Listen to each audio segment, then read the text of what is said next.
भव्यात्माओं, गोबरसा जीवकांड के रेशा मार्गणा के प्रकरण में गति अधिकार में आगे बढ़ने से पहले कुछ प्रश्न यहाँ पर आए हैं। उन प्रश्नों के साथ हम लोग चर्चा करते हुए फिर आगे बढ़ते हैं। पहला प्रश्न रूबी जैन दीदी देहरादून से है। अगर दीदी, अगर आप जुड़ चुके हो तो आपके प्रश्न का उत्तर यहाँ पर है कि अनंत भावों की अनंतानंत लेश्या, क्या ऐसा कथन करना सही होगा? मैं कहता हूं कि इसको थोड़ा सा मैं उसको बदल दूंगा। आचार्य भगवान ने कहा है, अनुभाग की अपेक्षा, उदय स्थान की अपेक्षा कषायों के असंख्यात स्थान बताए हैं, और अविभाग प्रतिच्छेद की अपेक्षा कषायों की जो शक्त्यांश होते हैं उन शक्त्यांश को अनंत कहा है। तो अनंत अविभाग प्रतिच्छेद वाले असंख्यात भाव, इस प्रकार से हम कह सकते हैं।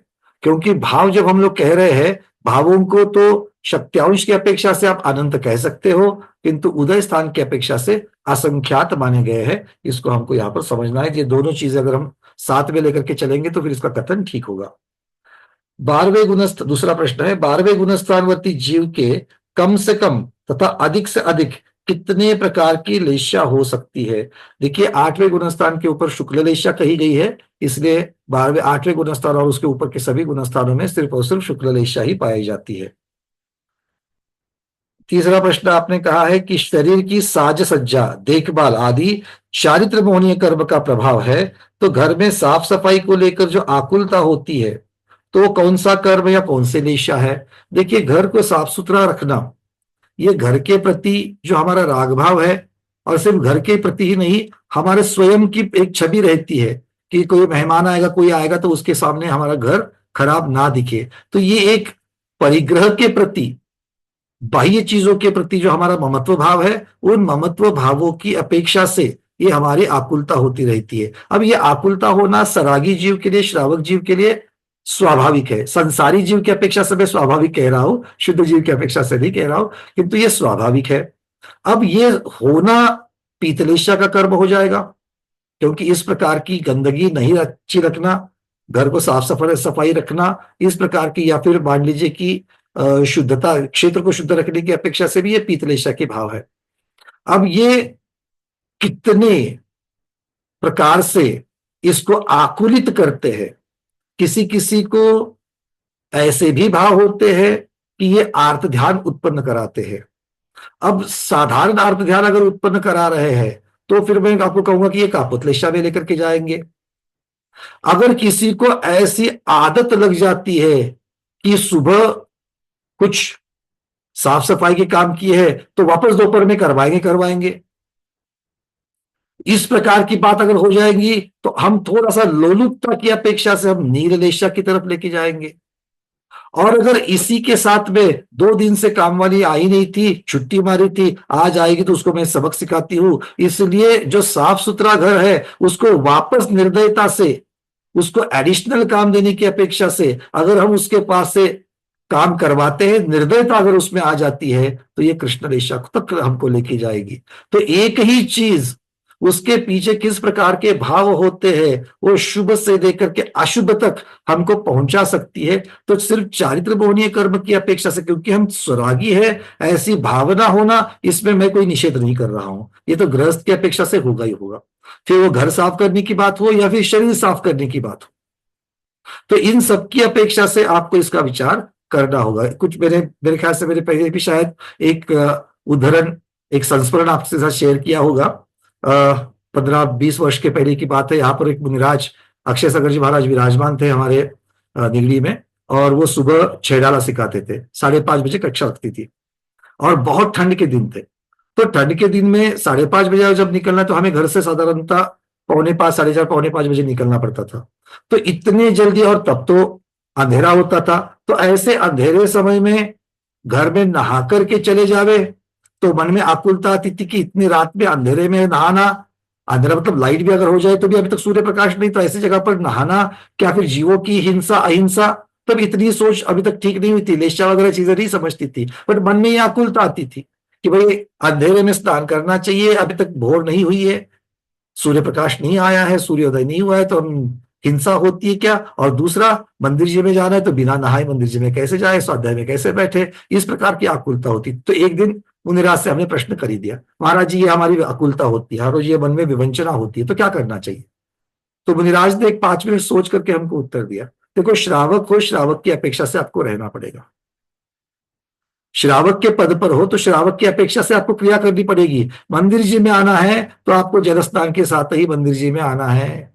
आपने अभी तक रत्नत्रय धारण नहीं किया है जैसे मुनिराज धारण करते हैं, कि जहां पर अस्नान भी व्रत माना गया है, अस्नान व्रत माना गया है, और अस्नान होते हुए भी रत्नत्रय सहित शरीर उनका पवित्र है, इसलिए वो अस्नान के साथ भी भगवान के स्पर्श कर सकते हैं, मंदिर जी में बैठ सकते हैं, स्वाध्याय कर सकते हैं, करा सकते हैं। किंतु श्रावक ऐसे नहीं कर सकता है। श्रावक को तो अपनी मर्यादा के अनुसार जल स्नान करके ही आना चाहिए। अगर आपको बहुत अशांति होती है तो एक आयत कर लेना, नमोकार महामंत्र की माला बाद में फेर लेना, किंतु स्नान करके ही मंदिर जी में पहुंचना चाहिए। तो मंदिर जी में जाते वक्त स्नान करना चाहिए कि नहीं करना चाहिए, ये आगम की अपेक्षा में आपकी एक प्रकार की जिज्ञासा होना, एक किस प्रकार के आपके लेशा को निर्माण करेगी, शुभ लेशा को निर्माण करेगी। किंतु उसके साथ में असावधानता के साथ में जल्दी जल्दी में नहाना, बाकी जीवों की रक्षा करने के भाव ना होना, कापोत लेशा लेके जाएगी।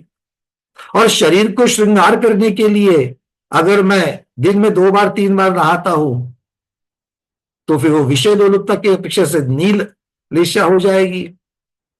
और मुझे नहाने के लिए मैं किसी को असमय में निर्दयता के साथ में अगर उसके साथ में मैं पेश आता हूं, मैं बर्ताव करता हूं, तो वही कहा लेके जाएगी, कृष्ण लेशा में लेके जाएगी, क्योंकि निर्दयता कृष्ण लेशा का वर्णन है, लोलुपता नील लेशा का है। आलस्य आदि जो चीजें है वो अशुभ भावों में हमको लेके जाती है। तो इस प्रकार से हम अलग अलग चीजों का विश्लेषण कर सकते हैं, क्योंकि सिर्फ यहां पर लेशा अकेले कषाय से नहीं बनती है, उस कषाय के उदय में, उस कषाय की शक्ति के साथ में मेरी मन वचन काय की प्रवृत्ति कैसे होती है उसके ऊपर लेशा निर्भर है।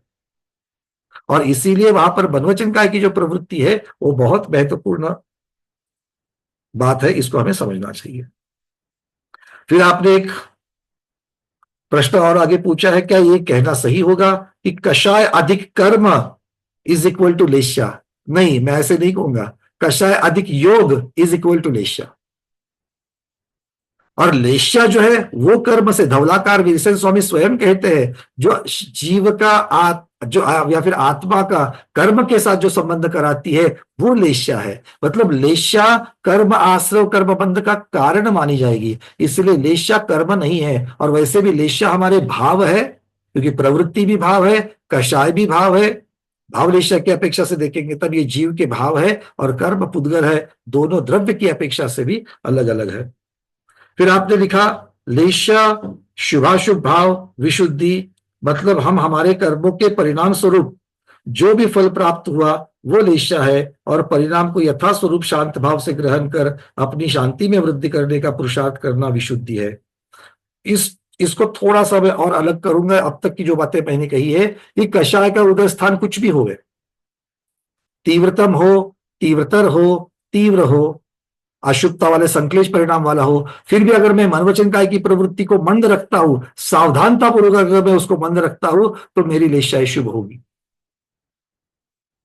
और अगर मेरे कषाय मंद है किंतु मुझे निमित्त मिलने मात्र से, बाह्य निमित्त मिलने मात्र से अगर मैं प्रवृत्तियों को तेज करता हूं, तो वो मंद कषाय के रूप में भी होते हुए मेरी लेशाएं अशुभ हो सकती है। इसलिए कषाय मंद या नो डाउट कषाय मंद या तीव्र होने से हमें लेशाओं के ऊपर फर्क पड़ता ही पड़ता है, सीधा फर्क पड़ता है। इसीलिए तो नेविचंद सिद्धांत चक्रवर्ती ने कहा है कि हमारे अशुभ भाव संक्लेश परिणाम अशुभ लेशा को उत्पन्न कराते हैं, और शुभ भाव विशुद्ध परिणामों को, या फिर यूं कहिए कि शुभ लेशाओं को उत्पन्न कराते हैं। पर ये सीधा सीधा रिलेशन हो गया, ज्यादातर बहुभाग ऐसा होता है, किंतु ये एकांत नहीं है। क्योंकि अगर ऐसी परिस्थिति में भी अगर हम अपनी प्रवृत्तियों को अगर हम सावधानता पूर्वक अगर हम मंद कर ले, तो हम जरूर हमेशा शुभ लेशा में रह सकते हैं। और इसीलिए तो मैं हमेशा उदाहरण देता हूं कि महाव्रतियों की उदाहरण ले लो। महाव्रतियों की पूरी दिनचर्या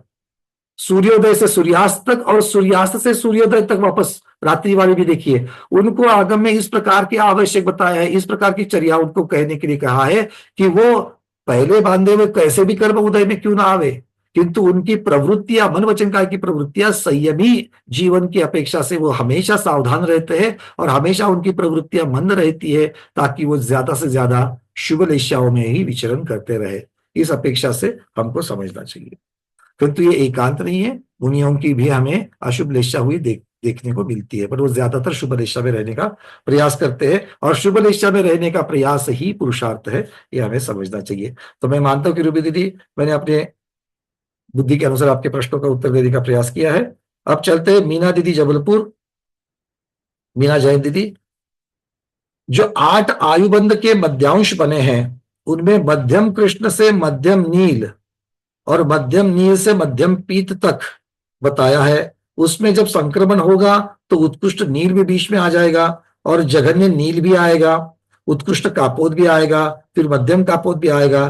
तो क्या इनके समय आयु बंद नहीं होगा? जैसे उत्कृष्ट नील में तो नहीं होता पता है, पर जघन्य नील, जघन्य कृष्ण जब पढ़ेंगे तो क्या होगा? ये आपने जो हमने चार्ट बताया था उसकी अपेक्षा से कर लिखा है। किंतु एक बात आपको याद रखनी है, जो मध्यांश दिए गए हैं, हम फिर से इस विषय के ऊपर बहुत डिटेल्स में और आगे जाने वाले हैं, कि जो 8 मध्यांश मतलब 8 जो कॉम्बिनेशन लेशाओं के दिए हैं, फिर 3 लेशा के हो, 4 हो, 5 हो, 6 लेशा के हो, तो ये जो कॉम्बिनेशंस दिए गए हैं, ये कॉम्बिनेशंस उस अंतर मुहूर्त में ज्यादा से ज्यादा देर तक टिकने के लिए है। मतलब अगर मान लो कोई जीव मध्यम कृष्ण से मध्यम नील तक आने के लिए उस अंतर मुहूर्त में जब प्रयास करता है, तो मध्यम कृष्ण और मध्यम नील के परिणाम ज्यादा देर तक होंगे, और मध्यम कृष्ण से मध्यम नील में जब उसका संक्रमण होगा तो नेचुरली स्वभावता वो जघन्य कृष्ण और उत्कृष्ट नील से होता हुआ जाएगा। किंतु जघन्य कृष्ण और उत्कृष्ट नील के परिणाम बहुत कम समय के लिए होंगे, वो सिर्फ संक्रमण की अपेक्षा से होंगे, वहां पर ज्यादा तक उन भावों में वो जीव नहीं टिकेगा, और इसीलिए वो आयुबंध में ज्यादा कारगर नहीं होगा। तो संक्रमण की अपेक्षा से तो एक लेशा से दूसरे लेशा में जाते वक्त जीव क्रम से ही जाएगा, किंतु बीच वाले जो मध्यांश के लेशा के छोड़ करके जो बीच वाले जो भी लेशा के संक्रमण वाले परिणाम है वो बहुत कम देर तक के लिए होंगे, और ज्यादा देर तक के परिणाम जो है वो मध्यांश वाले होंगे, तब जाकर के वो आयु बंधेगी, ऐसा आचार्य भगवान ने कहा है। ठीक है। अगर मान लो कोई मध्यम कृष्ण से मध्यम नील तक जाना है और दोनों में ज्यादा टिकना है, किंतु वो मध्यम कृष्ण के बाद में मान लो कि जघन्य कृष्ण में जब संक्रमण से आ गया और वहां ज्यादा देर टिक गया, तो वो कॉम्बिनेशन नहीं बनेगा, आयु बंध नहीं होगा। ये सीधी बात है।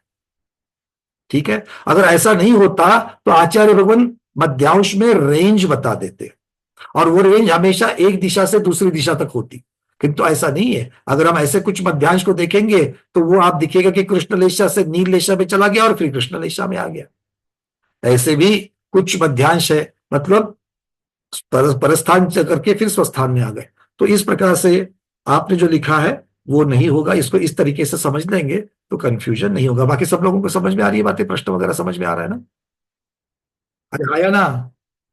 आ रहा है। ठीक है। अब इससे जो आपके मन में प्रश्न उठ रहे हैं वो मैं आज नहीं दूंगा, वो आपको बाद में पूछने हैं, क्योंकि आज मैं फिर से बहुत बड़ा प्रश्न, आज आयु कर्म का जो विषय है वो थोड़ा सा सूक्ष्मता में लेकर के जाने वाला हूं मैं। ठीक है। और एक प्रश्न मेरे पास आ गया है डॉक्टर चंदा दीदी पटना से। शुक्ल लेशा को बरकरार रखने के लिए पक्षपात रहित भाव रहना चाहिए, किंतु क्षेत्र की अपेक्षा से भाव के ऊपर क्षेत्र का प्रभाव बहुत निर्भर हो जाता है। ऐसे में जिस क्षेत्र पर भाव विशुद्ध बनते हैं, अनायास ही गाड़ी का रुख उधर हो जाता है। ऐसे में क्या दोष लग जाता है? कहते तो हम खुद ये कि उधर चलो। जैसे उदाहरण में ले लेते हैं कि समेत शिखर जी में जाकर के अगर ध्यान लगाएंगे स्वर्णभद्र टूक पर बैठ करके, या फिर कोई दूसरे भगवान की कोई टूक पर बैठ करके अगर ध्यान लगाएंगे तो हमारे परिणाम बहुत ही विशुद्ध हो सकते हैं। तो क्या लेश्याओं के ऊपर क्षेत्र का कोई परिणाम नहीं होता? बिल्कुल होता है। इसको भी हमें समझना चाहिए, क्योंकि क्षेत्र बाह्य निमित्त में आते हैं।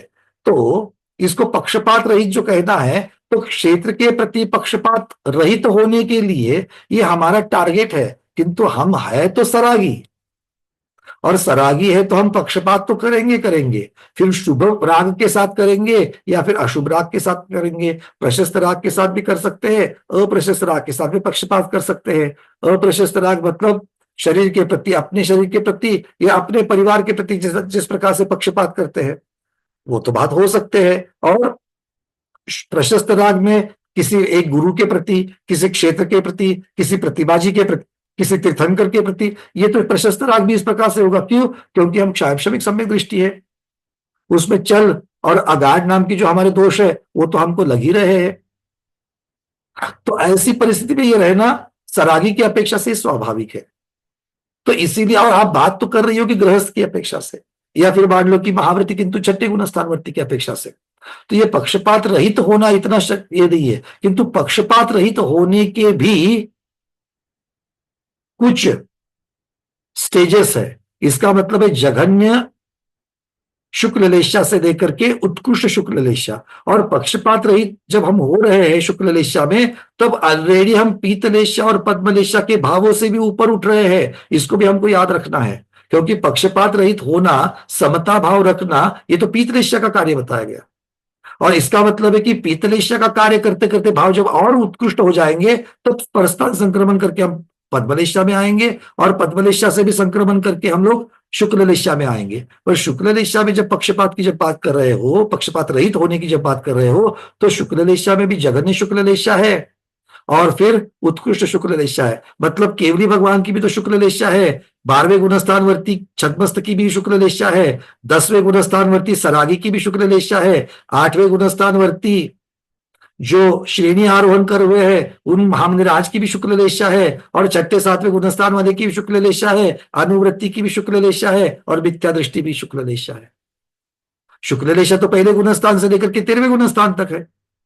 पर सब जगह पर शुक्ल लेशा के जो हमारे शक्त्यांश है, जिनको अविभाग प्रतिच्छेद कहते हैं, वो अलग अलग हो जाएंगे। और जहां भी शुक्ल लेशा का परिणाम है वो पद्म और पीत लेशा से ऊपर उठ करके है। इस बात को हमेशा समझ के चलना चाहिए। और एक शुक्ल लेशा को भी जब देखेंगे तो जघन्य की, सबसे जघन्य की अगर पादान पर अगर आप खड़े हो, तो उसके बाद में स्वस्थान में जब आप उत्कृष्ट की तरफ जब बढ़ते हैं तो सबसे समीपवर्ती स्थान जो है शक्त्यांश का, वो कितना है स्वस्थान में? अनंत भाग वृद्धि वाला है। फिर अनंत भाग वृद्धि असंख्यात बार होगी, फिर असंख्यात भाग वृद्धि एक बार होगी, फिर असंख्यात बार अनंत भाग वृद्धि होगी। ये जो षटस्थान गुण वृद्धि वाली जो बात बताई थी, 81 खंड वाला जो असंख्यात वाला यंत्र बताया था, ऐसे असंख्यात यंत्र होने के बाद उत्कृष्ट लेशा को पहुंचेंगे। तो आप एक अकेले शुक्ल लेशा को शुक्ल लेशा ऐसा मत समझे। तो शुक्ल लेशा में बहुत सारी छटाएं हैं, असंख्यात छटाएं हैं। असंख्यात मतलब असंख्यात लोक प्रमाण वाली छटाएं है, जो मध्यम असंख्यात होता है वो वाली है। तो इसलिए इसको समझना चाहिए कि ये हमारे भावों की अपेक्षा से होगा, स्वस्थान में ऊपर नीचे जरूर कराएगा, किंतु पक्षपात रहित। हमने तो शुरुआत पक्षपात रहित होने के लिए समता भाव से, हम सामायिक में बैठते हैं तो भी हम प्रयास करते हैं, किंतु हम कितनी समता भाव रख सकते हैं? कभी कभी आदतन सामायिक में बैठ जाते हैं, कभी कभी स्वाध्याय के प्रभाव से, आज ही स्वाध्याय में सामायिक की बात चली थी, इसलिए सोच समझ करके हमने कहाँ कहाँ गलती की थी उसको समझ करके मुझे ऐसी दुख की घड़ी में भी समता भाव रखना चाहिए था, इसको हम लोग याद करते हैं। तो ऐसी चीजों को जब याद करके हम जो एक वहां पर निर्धार करते कि नहीं, अगली बार जब इस प्रकार की परिस्थिति आएगी तो मैं फिर से समता भाव रखने के लिए मैं सावधान रखूंगा। ये सामायिक में जो हमारे होने वाले कुछ क्षणों के जो भाव है वो हमें पीत लेशा से पद्म लेशा तक लेकर के जा रहे हैं। तो इसलिए हमको ये जो पक्षपात रहित होने की जो मुख्य स्वभाव जो शुक्ल लेशा का बताया गया है वो वहां तैयार नहीं होता है। ये उत्कृष्ट अवस्था या उत्कट अवस्था जो पीत लेशा में शुरू हुई थी समता भाव रखने की, वो पद्म लेशा में और उत्कट हो गई, और उत्कट जघन्य शुक्ल लेशा में हो गई, और उत्कृष्टता से वो हमको आगे तक लेकर के चल जाती है। और अकेले पक्षपात रहित होना ये शुक्ल लेशा का लक्षण नहीं है, शुक्ल लेशा में बाकी भी चीजें हैं। उस अपेक्षा से शुभ भाव और शुभ भाव से शुद्ध भाव, तो विशुद्धता जब, क्योंकि शुक्ल लेशा अकेले सरागी की नहीं है, वीतरागी की भी तो होती है। और वीतरागी तो वैसे भी पक्षपात रही होंगे, क्योंकि उनके किसका, राग भाव का, द्वेष भाव का तो उनका पूरा नाश हो चुका है 12वें गुणस्थान वर्ती के। और जब वो केवली भगवान बन जाएंगे तो उनका भावबन भी तो चला गया है। तो इस अपेक्षा से शुक्ल लेशा के पूरे कैनवास को अगर हम लोग देखेंगे तो ये बातें समझ में आ जाती है। आगे आपने कहा है कि मेरी समझ ये बन रही है कि जिस प्रकार पूजन सामग्री तैयार करते हैं तो भी दोष लगता ही है, प्रशस्त या अप्रशस्त हो, राग तो राग ही है। फिर योग से प्रकृतिबंध, प्रदेशबंध और कषाय के उदय से स्थितिबंध, अनुभाग बंध होता है। ऐसी स्थिति में तो भाव विशुद्ध और फिर पक्षपात का निरूपण कैसे कर सकते हैं? वापस वैसे ही मैं आपको बताऊंगा कि पक्षपात हो, राग हो, द्वेष हो, ये असंयम अवस्था में, मिथ्यात्व अवस्था में जिस प्रकार की तीव्रता के साथ होते हैं, फिर असंयम के साथ किंतु सम्यक्त्व के साथ में किस प्रकार से होते हैं, फिर देश संयम के साथ किस प्रकार से होते हैं, फिर संयम की लघु अवस्था में किस प्रकार से होते हैं, श्रेणी आरोहण के शुद्ध भावों के साथ कैसे होते हैं, और फिर वीतराग अवस्था में किस प्रकार से होते हैं, इनमें जमीन आसमान का फर्क है। अनंत अनंत अविभाग प्रतिच्छेदों का इसमें फर्क पड़ता है। और इसीलिए आचार्य भगवान ने कहा है सावध्यलेशो बहुपुण्य राशो। इसका मतलब क्या है कि अभिषेक पूजन करने के लिए ये सावध्य क्रिया तो है, उसको नकारा नहीं जा सकता है, किंतु उसमें लेश मात्र ही हिंसा या सावध्य क्रिया होती है। और पुण्य राशि कितनी है? बहुभाग पुण्य राशि उससे हो जाती है। इसलिए जब तक वितरागी हम लोग नहीं होते हैं, जब तक हमें शुक्ल ध्यान का सहारा नहीं है, तब तक हमें शुभ भावों का और धर्म ध्यान का ही सहारा है। और इसीलिए हमें उनके साथ ही रहने का, क्योंकि ऐसी कोई चीज नहीं है कि हम अशुभ भाव में रहे या शुभ भाव में रहे। अशुभ भाव क्या है या शुभ भाव क्या है? अशुभ भाव से बचना यही शुभ भाव है, धूप से बचना वही तो छाव है। और इसीलिए ये अलग से कोई चीज नहीं है, एक चीज का अभाव ही दूसरे पर्याय की निर्मिति है। इस अपेक्षा से हमें देखना चाहिए। और उसमें फिर जगन्य से लेकर के उत्कृष्ट तक बहुत सारे शक्त्यांश होते हैं। इन सब चीजों का अगर हम लोग समग्रता से अगर सोच करेंगे तो ऐसी चीजें से बिल्कुल निकल जाएंगे। सार यही है कि जो शुक्ल लेशा में रहने की जो विशुद्ध भावना बताई गई है उत्कृष्ट शुक्ल लेशा में, उसकी शुरुआत पीत लेशा के जघन्य अवस्था में शुरुआत हो जाती है। अगर मैं इसको और खींच करके लेके जाऊं तो ये जो विशुद्धि जो बढ़ती है पीत लेशा से शुक्ल लेशा तक, इसकी शुरुआत क्या सिर्फ पीत लेशा में हो रही है? नहीं, वो तो कृष्ण लेशा से जब आप कापोत की तरफ आ रहे हो तो संक्लेश की हानि के साथ में विशुद्धि बढ़ रही है, क्योंकि दो पलड़े हैं, संक्लेश और विशुद्धि। तो संक्लेश अगर कम हो रहा है तो विशुद्धि बढ़नी ही बढ़नी है। उसके लिए पीतलेशा में आने तक के रुकने की जरूरत नहीं है। कृष्ण लेशा से नील लेशा में आ गया, संक्लेश कम हो गया, विशुद्धि बढ़ गई, दोनों चीजें साथ में हो रही है। तो इस चीज को समझते हुए हमें इन सब की बातों की तरफ जाना चाहिए। बातें समझ में आ रही है कि बहुत ज्यादा हो रहा है? जी पंकज जी, हाँ चले भगवान। पक्षपात जो होती है भावना, ये राग द्वेष के भाव से ही प्रेरित होती है। तो कुछ लोगों को मुनि श्रीनाथ भगवान इष्ट लगते हैं, किसी को शांतिनाथ तो किसी को पार्श्वनाथ। चाहे अपने ग्रह चैत्यालय में मूर्ति रखनी हो या अन्यत्र कहीं मूर्ति देनी हो तो मैं यही दूंगा, अन्य नहीं दूंगा। अथवा पूजन करेंगे तो अमुक भगवान की करेंगे। तो क्या ये, जबकि सभी तीर्थंकरों में अनंत चतुष्टय समान है, आध्यात्मिक सारे गुण पूर्ण रूप से विकसित एक जैसे ही है। तो भगवंतों के परिणाम में तो किसी भक्ति के प्रति राग द्वेष भाव यत किंचित भी नहीं है, लेकिन भक्ति के मन में इस प्रकार भगवान के निमित्त से जो राग द्वेष भाव होते हैं, तो क्या यह हमारे सम्यक को क्षति पहुंचाते हैं? क्या ये हमारे लेशाओं में समतलता नहीं है, समरसता नहीं है, इस वजह से होता है? क्या कारण है? गुरुदेव, इसको मैं दो तीन चीजों में डिवाइड करूंगा इन चीजों को। सबसे पहले तो ये भाव ऐसे होने के लिए दो कारण हैं। एक तो जैसे आपने कहा कि हमारे सम्यक्त्व की अपेक्षा से है, श्रद्धान की अपेक्षा से है। फिर कोई प्रतिमा जी हो, तीर्थंकर भगवान हो, या फिर मान लीजिए कोई गुरु आचार्य हो, गुरु हो, और ये सिर्फ श्रावक ही नहीं, तो हम लोग मुनिराज भी मंगलाचरण करने के पश्चात जब वो स्मरण करते हैं तो किसी साधु विशेष के, गुरु विशेष का स्मरण करते हैं। वहां पर हम हमेशा इस चीज को हमारे श्रद्धान का प्रॉब्लम या श्रद्धान का दोष, जो सम्यक दर्शन हमारा क्षणिक सम्यक दर्शन है, उसके चल अगार दोष का ही कारण मान करके इसको नहीं देख सकते हैं। वो तो कारण है ही है, किंतु ये कहीं पर किसी चीज को प्रधान करना और किसी चीज को गौण करना, ये बात है। जब हम अपने प्रतिष्ठापन क्रिया के पश्चात, गुरु वंदना के पश्चात एक प्रतिभाचार्य शांति सागर महाराज जी का नाम लेते हैं, इसका मतलब ये नहीं कि हमें आदि सागर भगवान के या फिर दूसरे आचार्यों के प्रति हमें कोई द्वेष भाव है, नहीं, क्योंकि जब किसी को एक प्रधान करते हैं तो अपने आप बाकी गौण हो जाते हैं। नमो अनंतानम ने हमें किसी कारण से हमने अनंत भगवान को हमने प्रधान कर दिया, उतने समय के लिए बाकी गौण हो गए। जब मैंने सिद्ध भगवान को प्रथम कर दिया, अरहंत भगवान गौण हो गए। तो इसका मतलब, और ये सत्यनारायण शावकाचार्य जैसे समंत मित्र महाराज ने भी जब आप तक की जब व्याख्या की है, वहां पर भी ये बात स्पष्ट हो जाती है कि जब हम अरहंत भगवान को जो प्रधान आप्त मानते हैं तो बाकी के आप्त जो है वो तो आप्त है, किंतु वो नई की अपेक्षा, निक्षेप की अपेक्षा गौण हो गए।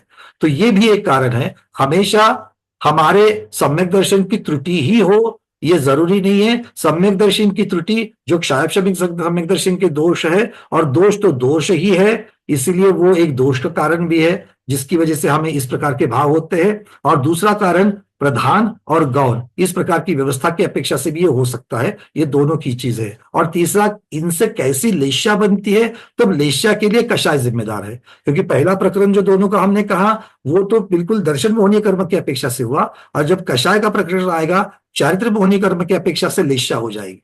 फिर चारित्र मोहनीय कर्म की अपेक्षा से राग भाव किसी के साथ बन रहा है, प्रशस्त राग भाव बन रहा है, किंतु चारित्र जो है, राग कषाय जो चीज है वो श्रद्धान से बहुत निगड़ित है, क्योंकि दोनों भी मोहनीय कर्म से ही बनती है। तो हमारा श्रद्धान जैसे वैसे ही हमारे आचरण में, अर्थात हमारे चारित्र मोहनीय कर्म में भी उसी प्रकार का आचरण आ जाएगा या उसी प्रकार की प्रवृत्ति आ जाएगी। मैं प्रवृत्ति को यहां पर चारित्र मोहनीय कर्म से जोड़ रहा हूं और श्रद्धान को दर्शन मोहनी के साथ जोड़ रहा हूं। जब मेरे दिमाग में किसी के प्रति, एक के प्रति प्रशस्त राग बैठा है, भाई कोई कहते वक्त स्वर्ण भद्रकुट विराजमान पार्श्वनाथ भगवान की, जब ये ऐसा इस प्रकार से जब बोलते हैं तो उसके पीछे मैं दो कारण देखता हूं। एक कारण है ये उनका श्रद्धान, और मतलब शैक्षणिक श्रद्धान की अपेक्षा से हो रहा है, और दूसरा प्रभावना के साथ में भक्ति के समय विशेषण लगाना चाहिए, तो कोई कलिकुंड कहेगा, कोई चिंतामणि कहेगा, कोई क्षेत्र की अपेक्षा से वहां पर पहुंचने के भाव की अपेक्षा से प्रभावना करेगा, और इस प्रकार के श्रद्धान के साथ ही लेश्या बनेगी। क्योंकि श्रद्धान और लेश्या, क्योंकि लेश्या के कारणों में स्वयं धवलाकार ने, हम शुरुआत में जब हमने भूमिका देखी थी, मोटा मोटी में प्रधानता से तो कषाय और ये योग, ये दोनों चीजें लेश्या के लिए कारणभूत है, किंतु धवलाकार ने और कषाय पाउड ग्रंथराज में इनको, और षटखंडागम में इसको और भी खींच करके असंयम और मिथ्यात्व, इन दोनों को भी लेश्या का कारण माना गया है। मतलब इसका अर्थ ही है कि दर्शन मोहनीय कर्म जो है वो, और दर्शन मोहनीय कर्म मिथ्यात्व क्या है, तो श्रद्धान का, सही श्रद्धान का अभाव, कोई दूसरी चीज नहीं है। और असंयम क्या है, संयम का अभाव, मतलब चारित्र मोहनीय कर्म। तो इन आपके प्रश्न का उत्तर सारा रूप से मैं ये देना चाहूंगा कि ये पहले तो दर्शन मोहनीय कर्म जो क्षायब शमिक है उसके दोषों की अपेक्षा से हो रहा है, और दूसरा ये व्यवस्था जो होती है प्रधान और गौण कथन करने की, उसकी अपेक्षा से भी हो सकता है। हमेशा ये दोष की अपेक्षा से हो ये जरूरी नहीं है। नहीं तो महाव्रती जहां पर दिन में चतुर्विंशी स्तव जैसे आवश्यक को निभाते हुए, जिनकी 35-35, 40-40 वर्ष की जिनकी दीक्षा हो गई है, आचरण में इतने वो दृढ़ रहते हैं, वो भी जब मंगलाचरण करके गुरु वंदना करते हैं तो वो अपने दीक्षा गुरु का प्रथम नाम लेते हैं। ये व्यवस्था, इसका अर्थ ये नहीं कि बाकी के गुरुओं का वो सम्मान नहीं करते। तो ये दोनों की अपेक्षा से हमें देखना पड़ेगा, और ये दोनों की अपेक्षा से जितने उत्कट भाव होंगे उस प्रकार से हमारी लेश्या होगी, और ये मुख्यतः से पद्म लेश्या के भाव को बनाती है। क्यों? क्योंकि साधु के प्रति भक्ति, साधु का पूजन, गुरु का पूजन, ये इन शब्दों को आचार्य देवीचंद्र सिद्धांत चक्रवर्ती ने गाथा में पद्मलेश्या का लक्षण बताते हुए उन्होंने इन शब्दों को प्रमुख रखा है। तो पद्मलेश्या का लक्षण जो है, उन लक्षण की अपेक्षा से साधु के प्रति प्रशस्त राग, गुरु के प्रति प्रशस्त राग जो है, ये मुख्यतः से पद्मलेश्या का लक्षण है। तो उस प्रकार की जो लेश्या है वो हो चाहिए। अब इसमें तरतम तक की अपेक्षा से पद्मलेश्या के जघन्य से उत्तम तक के भाव हो सकते हैं, या फिर थोड़े से गिर करके पीतलेश्या में भी आ सकते हैं। ठीक से इसका ठीक वर्णन कर सकते हैं। ठीक। भाई सबको समझ में आ रही है बातें? हम सबके साथ, आचार्य भगवान ने इतना सुंदर ये प्रश्न उठाया था कि हम सबके साथ ये चीजें होती है, और हम अब तक इसको शैक्षणिक सम्यक दर्शन की अपेक्षा से हमेशा जोड़ते हैं, बट लेशा के साथ में भी जब जोड़ेंगे तो ये बातें समझ में आएगी। ठीक है, चलिए। तो हमने इसका निरूपण डॉक्टर चंद्रानी जी अपने अपेक्षा से कर लिया है। मेरे ख्याल से आपकी और भी कोई जिज्ञासा है तो आप लोग बाद में बोल सकते हैं। दीपा दीदी, आपका कोई प्रश्न है? क्योंकि मैं इसको आगे आयु कर्म के साथ लेकर के चलना चाहता हूँ। और आयु कर्म के बाद में फिर इसको मैं थोड़ा सा लूंगा, या फिर और किसी का प्रश्न है जो इसको छोड़ करके है, क्योंकि ये प्रकरण आगे आएगा आएगा। है। हाँ बोलिए दीदी जल्दी से। अनम्यूट नहीं हुआ। हो गया बोलिए। वो जो उत्तम कृष्ण और इधर उत्तम शुक्ल है वो, और उसके ऊपर एक परम शुक्ल और परम कृष्ण है, वो लेशा चार्ट में नहीं दिखा है ना। चार्ट में जो उत्कृष्ट शब्द लगाया गया है, अगर आप एक ही लेशा के 4 भाग कर लोगे, उत्कृष्ट, अनुत्कृष्ट, अजगन्य और जघन्य, अगर ऐसे करोगे तो उसमें से जो उत्कृष्ट वाली जो शुक्ल है उसी को परम शुक्ल कहेंगे, क्योंकि इसके आगे कुछ नहीं है। शुक्ल लेशा में विशुद्धि बढ़ते हुए जब परमोच्च स्थान को पहुंचती है, जिसको हमने उत्कृष्ट लेशा कहा गया है, उसको अविभाग प्रतिच्छेद की अपेक्षा से देखेंगे तो वहां पर ये अत्युच्च अवस्था पहुंच गई है, वही परम शुक्ल लेशा है। क्यों? क्योंकि इससे आगे विशुद्धि बढ़ने के लिए कोई अविभाग प्रतिच्छेद नहीं बचा है। और उसके नीचे का स्तर है वो खाली उत्कृष्ट। फिर वो अनुत्कृष्ट होगा, क्योंकि उत्कृष्ट एक ही होता है, जघन्य एक ही होता है, बाकी के सारे मध्यम में आएंगे। अनुत्कृष्ट। और संक्लेश की अपेक्षा यहां पर भी ऐसे ही लगा देना। ठीक है, चलिए। और वो एक तरतमता समझने के लिए, भाई 12वें गुणस्थानवर्ती की भी शुक्ल लेशा है, केवली भगवान की भी तो शुक्ल लेशा है, वो दोनों में तरतमता समझने के लिए परम शुक्ल लेशा शब्द लगा दिया। या फिर मान लो कि 7वें नरक का नारकी है और 6ठे नरक का नारकी है, दोनों की कृष्ण लेशा तो है ही है, किंतु वहां पर परम शुक्ल लेशा कहने का कारण यह है कि वहां पर जाने वाला जो नारकी है, 7वें नरक का दूसरा भी नारकी है, उसकी हो सकती है कृष्ण लेशा, किंतु अनुत्कृष्ट तक पहुंचा है और दूसरा उत्कृष्ट तक पहुंचा है। अब संक्लेश परिणाम इसके आगे कुछ हो ही नहीं सकते हैं, वो फिर परम शुक्ल लेशा, परम कृष्ण लेशा को पहुंच गया। इस प्रकार से समझ सकते। फिर उत्कृष्ट का परम उत्कृष्ट में पहला स्थान पकड़ना और अनुत्कृष्ट का दूसरा। बिल्कुल ठीक, बिल्कुल ठीक। वो समीपवर्ती नीचे स्वस्थान में समीपवर्ती नीचे उतरेगा, तो वो नीचे जब उतरेगा तो हानि कितनी होगी? अनंत भाग हानि होगी वहां पर। उत्कृष्ट और अनुत्कृष्ट में अनंत भाग हानि होगी। फिर सॉरी, एक मिनट, फिर एक मिनट फिर से अनम्यूट कीजिए और बोलिए। फिर ऐसे करके लेशा के 26 भाग है क्या? उत्कृष्ट, अनुत्कृष्ट और अजगन्य और जगन्य, ऐसे 4-4 करके 26 है क्या? ऐसे नहीं करे हैं उन्होंने, 3-3 उन्होंने करके। उत्कृष्ट, मध्यम, जघन्य इस प्रकार से रखे हैं। और उत्कृष्ट मतलब वहां पर आपको एक थोड़ा सा पट्टा लेना चाहिए, उत्कृष्ट और उसके समीपवर्ती, जघन्य के समीपवर्ती, इस प्रकार से एक रेंज को लेना चाहिए, क्योंकि 4 की अपेक्षा लिया तो उत्कृष्ट, 3 की अपेक्षा लिया तो उत्कृष्ट, मध्यम, जघन्य। इस प्रकार जिस प्रकार से वो फिर मध्यांश बनेंगे, मध्यांश में तो फिर आयु बंधेगी और बचे हुए 18 में गति बंधेगी। और एक गति के बारे में भी मैंने आपको सावधान किया था, गति प्रति समय बन रही है, तो प्रति समय एकदम से समय चेंज नहीं होगा। मतलब इस समय शुक्ल लेशा में अच्छी तरीके से झूल रहे हैं, शुक्ल लेशा में है, और अगले समय में परम कृष्ण लेशा हो, ये इतना फास्ट एक समय में नहीं हो सकता है। मतलब होगी अगले समय में, उनकी गति प्रति समय बन रही है, और प्रति समय अगर हम लोग शक्त्यांश को देखेंगे तो प्रति समय इतने जल्दी शक्त्यांश नहीं बदलेंगे। ठीक है, चलिए डॉक्टर महीना दीदी। पंकज जी, हाँ चर्षी। मधु राजा हाथी पर बैठ करके शत्रुघ्न के साथ युद्ध कर रहे थे और लगे हाथ केशलोच करने लगे, तो युद्ध करना ये तो अशुभ लेशा का प्रतीक है, और एकदम संभव धारण करके सामान्यता धारण किए, तो क्या एकदम इस शुक्ल लेशा तक पहुंच गए क्या? कृष्ण नील कापोत लेशा से, तो इतने सडनली ऐसी लेशा परिवर्तन हो सकता है क्या?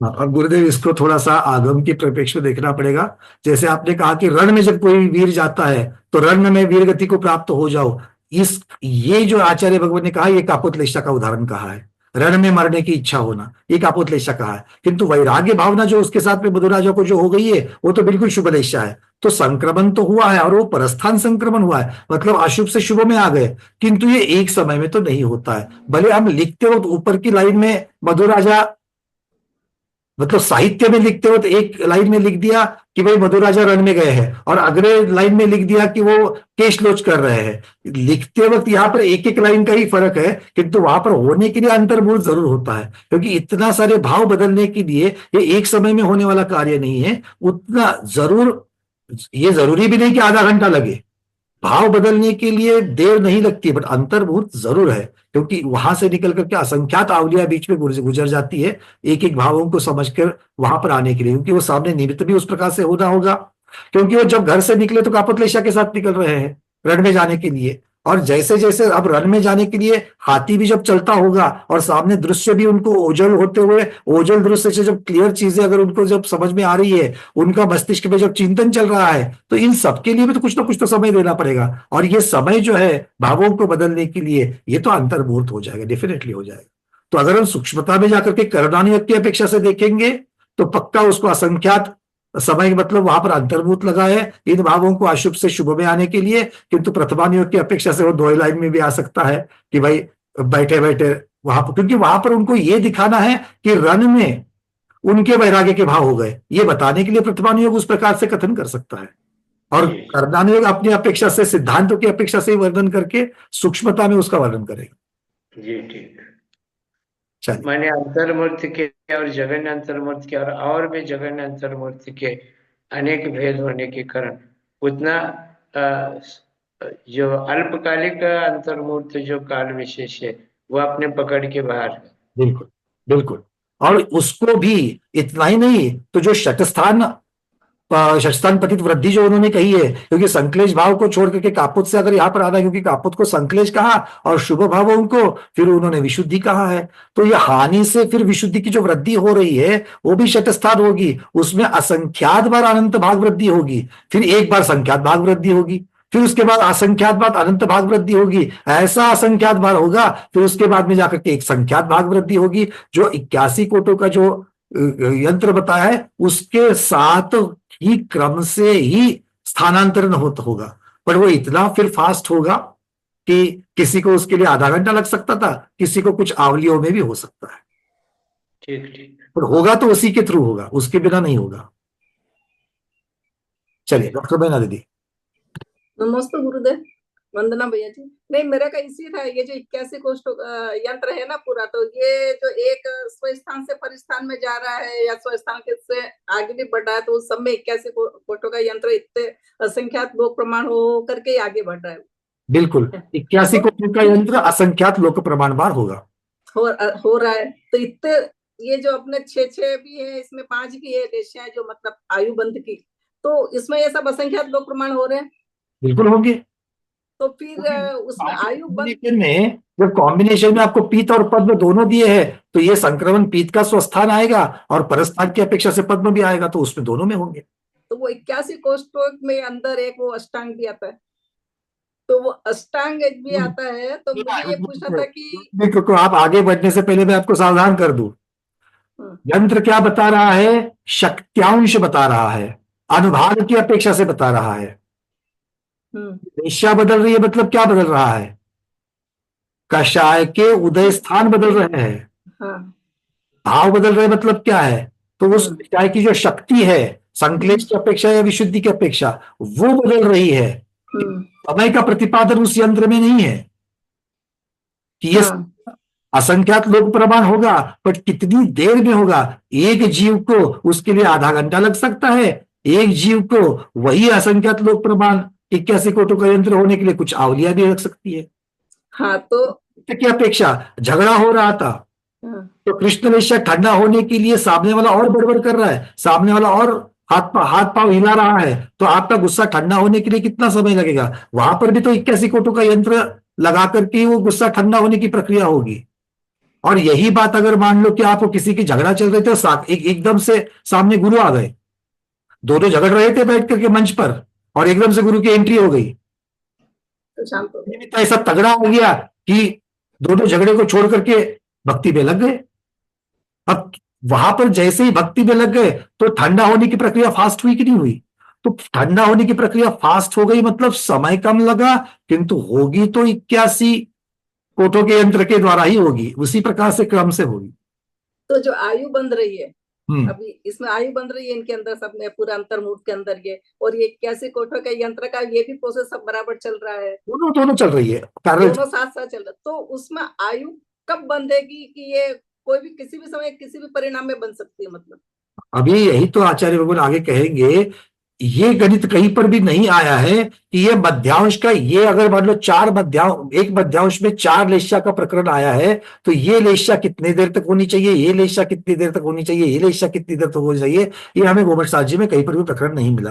हो सकता है कि धवलाजी या कषाय पावर जैसे ग्रंथों में जहां पर और विस्तार से है, हो सकता है कि वहां पर और इसका कोई वर्णन आया होगा। अगर आया है, हमें प्राप्त हुआ, तो हम आपको बताएंगे, क्योंकि आप लोगों का अब रुचि वहां जा रही है कि ये 4 जो बताए गए हैं उसमें एक पीतलेश्या भी है और बाकी की 3 अशुभ लेश्या है, तो ये 4 का कॉम्बिनेशन है, तो ये कितनी देर टिकना चाहिए, दूसरा कितनी देर टिकना चाहिए, बीच वाले में कितनी देर में चलना चाहिए, इतना सूक्ष्म वर्णन कहीं पर भी हमें नहीं मिला। नहीं, टिकने वो बात नहीं पूछ रही हूँ, वो बात नहीं कह रही हूँ मैं। हाँ। मैं ये कह रही हूँ कि ये जो अपन ये सारे जो कोष्टक देखे, ये सब कुछ देखे, तो अभी जैसे ज्ञान वो जो कर रहे थे अपन, पहले जो कोष्टक का ज्ञान मार्गणा में करा था, तो उसमें अष्टांग में उसमें कोई जीव नहीं रहता है, ऐसा आया था कि अष्टांग में कोई जीव नहीं होता। तो यहाँ पे भी अष्टांग में आयु बंद होगी कि नहीं होगी? बिल्कुल हो सकता है, उसमें कोई प्रॉब्लम नहीं। अष्टांग में वो जो ज्ञान मार्गणा का जो प्रकरण आया था, चूंकि जीव में कम से कम एक ज्ञान रहता ही रहता है, और वो जो ज्ञान है वो अष्टांग वृद्धि के साथ में रहता है, मतलब वो अविभाग प्रतिच्छेद की अपेक्षा से जो पर्याय ज्ञान रहता है उसके बीच में, मतलब 1 नंबर का अविभाग प्रतिच्छेद और पर्याय ज्ञान का अविभाग प्रतिच्छेद, इनमें अंतर है, और वो जो अंतर है वो अनंत गुण वृद्धि का है, और वो अनंत गुण वृद्धि को दिखाने के लिए अष्टांग दिखाया गया था। वो ज्ञान मार्गना का प्रकरण है, वो ज्ञान जीव में होता ही इस अपेक्षा से उसको छोड़ दो। अब वो चीज यहां पर नहीं लगती है। यहां पर कोई भी लेश्या जब नहीं शुरू होती है, मतलब परस्थान संक्रमण का जो पहली समीपवर्ती चीज होती है, जो परस्थान संक्रमण में पहली समीपवर्ती होती है, वो अनंत गुण वृद्धि की या अनंत गुण हानि की होती है, ये आचार्य भगवान ने बताया गया है। मतलब जो संक्रमण हो रहा है, जो आयुबंध हो रहा है, एक लेश्या से दूसरे लेश्या में जब जाएगा तभी तो परस्थान संक्रमण होगा, और जब भी परस्थान संक्रमण होगा उसमें पहली जो वृद्धि है वो अनंत गुण या अनंत भाग ही होगी, सॉरी अनंत गुण वृद्धि या अनंत गुण हानि होगी। होगी तो अनंत गुणा वाली ही होगी, मतलब अष्टांग वाली होगी, होगी तो होगी पक्का वो। और ये प्रकरण यहाँ पर उसके आयुबंध के साथ में उसका कोई संबंध नहीं, उसमें कोई संबंध नहीं आयु का उससे। बिल्कुल नहीं, बिल्कुल नहीं। यहाँ पर जब भी आप संक्रमण करो, कृष्ण से नील में, नील से कृष्ण में, जब भी परस्थान या किसी भी एक लेश्या से दूसरे लेश्या में जब संक्रमण करो, तो शुरुआत परस्थान संक्रमण की जो शुरुआत है वो नियम से अनंत गुना ही वृद्धि हानि के साथ होगी। हाँ, तो इस संक्रमण से लेकर के मध्यम से लेकर के जगने तक जो भी है, तो कभी भी आयु बन सकती है, मतलब ये हुआ? हाँ बिल्कुल बन सकती है, बिल्कुल बन सकती कभी भी हो सकता है ना, मतलब है, बिल्कुल बिल्कुल, क्योंकि वो शक्त्यांश की अपेक्षा से वर्णन। हाँ, सत्यांश, कोई भी सत्यांश हो उसमें आयु बन जाएगी, मतलब। बिल्कुल बिल्कुल ठीक। वंदना भैया। जहां मध्यम वाले बताए तो मध्यम तक पहुंचना पड़ेगा, जहां पर जगन्य बताया वहां पर जगन्य में रहना पड़ेगा। हाँ, वो रहना पड़ेगा, परंतु जगन्य का रेंज तो बहुत बड़ा है, उसमें से कोई भी हो सकता है। जहां रेंज बड़ा है बट कहीं ना कहीं तो खत्म भी तो होगा, हाँ, खत्म होगा, पर जगन्य के से अंदर रहना चाहिए, इसलिए उन्होंने रेंज बताया है। हाँ, तो उसमें कहीं भी हो सकता है, मतलब बन जाएगा। उसमें होना चाहिए, बस उतना ही है। ठीक है, चलिए धन्यवाद। भाई, हम अब यहाँ पर थोड़ा सा प्रश्नोत्तरों को रोक लेंगे और अभी आयु कर्म के कुछ बेसिक चीजों की चर्चा करेंगे, क्योंकि बहुत सारे स्वाध्याय हमारे पास ऐसे हैं जिन्होंने ना पहले गोमटसार पढ़ी है ना सर्वार्थ सिद्धि पढ़ी है, इसलिए हमारे पास कुछ ऐसे मैसेजेस आए थे कि भैया थोड़ा सा बेसिक शुरू से करो, जीरो से चालू करो। तो हम थोड़ा सा जीरो से चालू करते हैं। पहले मृत्यु की अपेक्षा से आयु क्या होती है इसकी अपेक्षा से भी हमें बात करनी पड़ेगी। ठीक है, चलिए तो इस प्रकार से चलते हैं। पहले आयु कर्म के बारे में जानते हैं, और फिर आयु कर्म बंधने की प्रक्रिया को जान देंगे। फिर असंक्षेपाधा, अपकर्ष, ये जैसे शब्द आते हैं, शब्दों के साथ में दोस्ती हो जाएगी, और उस बैकग्राउंड में फिर उसको समझते हुए फिर हम लोग आयु के बंध और अबंध स्थान कषाय की अपेक्षा से समझेंगे। ठीक है, और फिर हम लोग गति की अपेक्षा से वर्णन करेंगे। चलिए, तो आयु जब शब्द आता है, आयु में 2 शब्द महत्वपूर्ण है, एक है भुज्यमान आयु, दूसरी है बध्यमान आयु। जो लोग नए से सुन रहे हैं वो इस प्रकार से सुनना कि इस भाव में क्या अगले भाव में नहीं भूलेंगे, इतना ये महत्वपूर्ण विषय है। और जो लोग पहले से जानते हैं, मैं तो ये मान करके चलता हूं कि आपने कभी नहीं भूला है। ठीक है, दो प्रकार के शब्द को याद रखना, भुज्यमान, बध्यमान। बध्यमान मतलब बंधने वाली, भुज्यमान मतलब जिसको भोग रहे हैं वो आयु। तो अभी आपको देखना है, अभी जो हम आयु भोग रहे हैं, आयु भोग रहे कि नहीं भोग रहे, अभी कौन सी आयु भोग रहे हैं, मनुष्य आयु को भोग रहे हैं, हाँ या ना? हाँ, तो वर्तमान भव की जो आयु है, वर्तमान पर्याय की जो आयु है, उसे भुज्यमान आयु कहते हैं।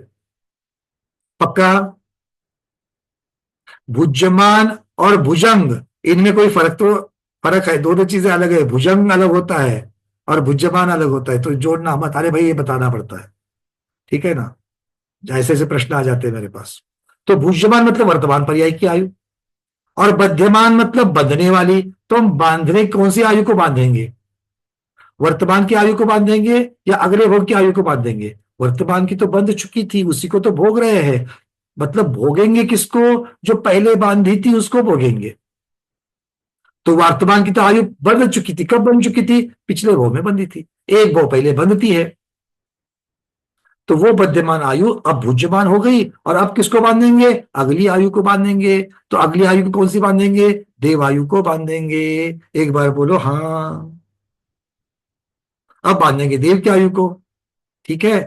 अब देव के आयु को बांधेंगे, तो जो बांधेंगे उसे क्या कहते हैं, बध्यमान आयु। तो मनुष्य की आयु जो भोग रहे हैं वो भुज्यमान, देव की जो बांधेंगे वो बध्यमान। अच्छा, आज हमने आयु बांध ली, आज हमने आयु बांध ली, किसकी, अगले भोग की आयु बांध ली, तो भी वो अभी भी बध्यमान आयु ही कहलाएगी। कब तक बध्यमान आयु कहलाएगी, अब बंध चुकी, फिर भी बध्यमान कहलाएगी। कब तक कहलाएगी, जब तक वर्तमान पर्याय का मरण नहीं होता, मतलब मनुष्य आयु के आखिरी श्वास तक, आखिरी सांस लेने तक हमारी भुज्यमान आयु चलती रहेगी। भुज्यमान आयु मरण के साथ खत्म हो जाएगी, और उसके अगले समय में बध्यमान आयु भुज्यमान में परिवर्तित होकर के वो जीव भोगना शुरू कर देगा,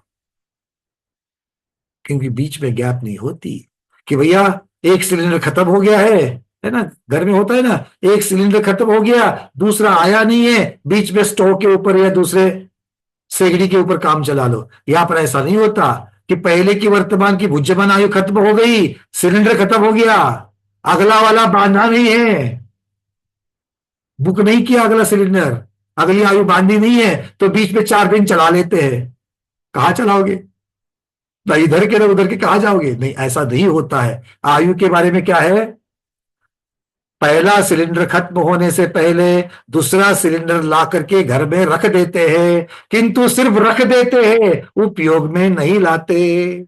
उपयोग में कब लाएंगे, जब वर्तमान का भुज्यमान खत्म हो जाएगा, उसके अगले समय में ऑटोमेटिकली स्विच ओवर होकर के बध्यमान वाला सिलेंडर भुज्यमान वाला हो जाएगा। अब कभी नहीं भूलेंगे, है ना, क्योंकि सिलेंडर को भूला मतलब सिलेंडर को भूल सकते क्या भैया, घर में, है ना, आफत आ जाती है, धरनीकंप आ जाता है अगर सिलेंडर खत्म हो गया और दूसरा नहीं है तो। अगर समझ लो रोटियां बन रही थी और बनते बनते खत्म हो गया, तो फिर तो एकदम स्पीड ही बन जाती है। चलो खैर, मनोरंजन की बात को छोड़ देते हैं, तो बात समझ में आ गई, भुज्यमान और वर्तमान, बध्यमान और अगला। बध्यमान हमने बांध ली, बांध करके हमारी आत्मा के साथ बंध गई, निद्रिस्त है, कोई फल नहीं दे रही है।